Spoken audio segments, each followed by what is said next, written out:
नमस्कार छात्रों। कक्षा 8वीं NCERT संस्कृत की पुस्तक दीपिकम के द्वितीयः पाठः अल्पानमापि वस्तूनां सहिन्ति कार्यसाधिका पाठ का हिंदी में अनुवाद अध्ययन करेंगे। तो चलिए,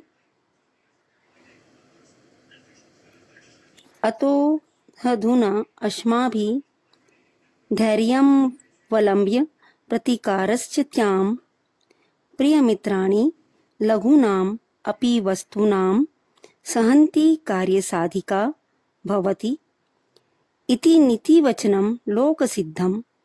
अतः अस्माभिः सर्वैः एकचित्तीभूय जालमदाय उड्डयेत्ताम् एवं विचार्य सर्वे पक्षिणां जालमदाय उत्पत्तितः।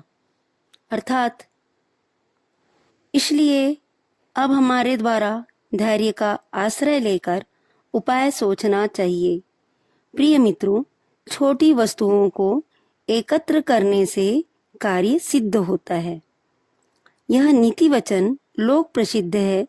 अतः हमारे द्वारा सभी एक चित्त होकर जाल को लेकर उड़ चले। सभी पक्षी विचार कर जाल को लेकर उड़ गए। अनंतरम च व्याधः सुदूरात् जलापहारकान् तान् आलोक्य पश्चात् अधावत् परं तस्य दृष्टिपथात् दूरं गतेषु पक्षिषु च व्याधो निर्वृत्तः।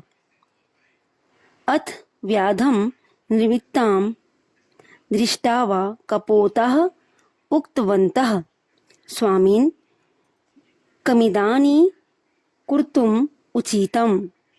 चित्रग्रीव उवाच, प्रियकपोतः अस्माकं मित्र हिरण्यको नाम मूषकराजः गण्डकीतीरे चित्रवने निवसति।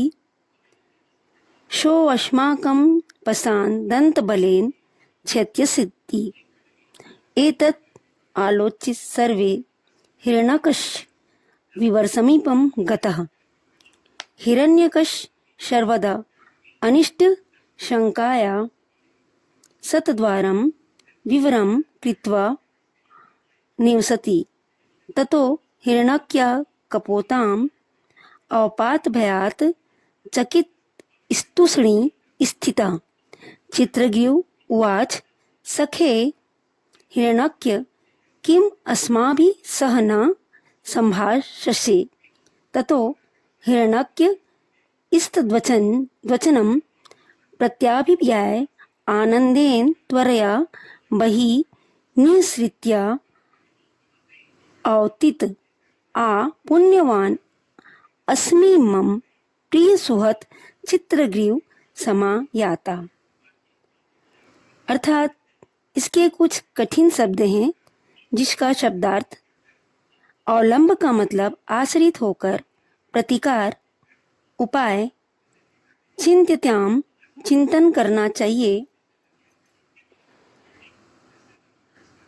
एक चितिभुई एक चित होकर, जालमदाय का मतलब जाल लेकर, उत्पत्तिता का मतलब उड़ गए, पाषाण बंधनों का, आलोच्य अच्छी तरह विचार करके, प्रत्याभिप्राय जानकर, त्वरया शीघ्र, निसृत्य का मतलब निकलकर। इसके बाद वह शिकारी दूर से जाल को चुलाकर ले जाते हुए उनको देखकर पीछे दौड़ा, लेकिन जब पक्षी उसकी दृष्टि से ओझल हो गए तो शिकारी रुक गया। तब शिकारी को रुका हुआ देखकर कबूतरों ने कहा, स्वामी, अब क्या करना उचित है? चित्रग्रीव बोला, प्रिय कबूतरों, हमारा मित्र चूहों का राजा हिरण्यक गंगा के तट पर चित्रवन में रहता है। वह अपने दांतों के बल से हमारी रस्सियां अर्थात जाल को काट देगा। इस प्रकार चर्चा कर वे सभी हिरण्यक के बिल में चले गए। हिरण्यक अनिष्ट के भय से सदैव 100 द्वारों वाले एक बिल में रहता है। तब हिरण्यक कबूतरों के गिर जाने के भय से आश्चर्य से चुपचाप खड़ा रहा। चित्रग्यू बोला, मित्र हिरण्यक, तुम हमसे बात क्यों नहीं कर रहे हो? तब हिरण्यक उसके वचनों को पहचान कर प्रसन्नता से शीघ्र ही बाहर आया और बोला, अरे मैं धन्य हूँ, मेरा प्रिय मित्र चित्रग्यू आया है। बच्चों, शेष भाग अगले ऑडियो में अध्ययन करेंगे। Thank you.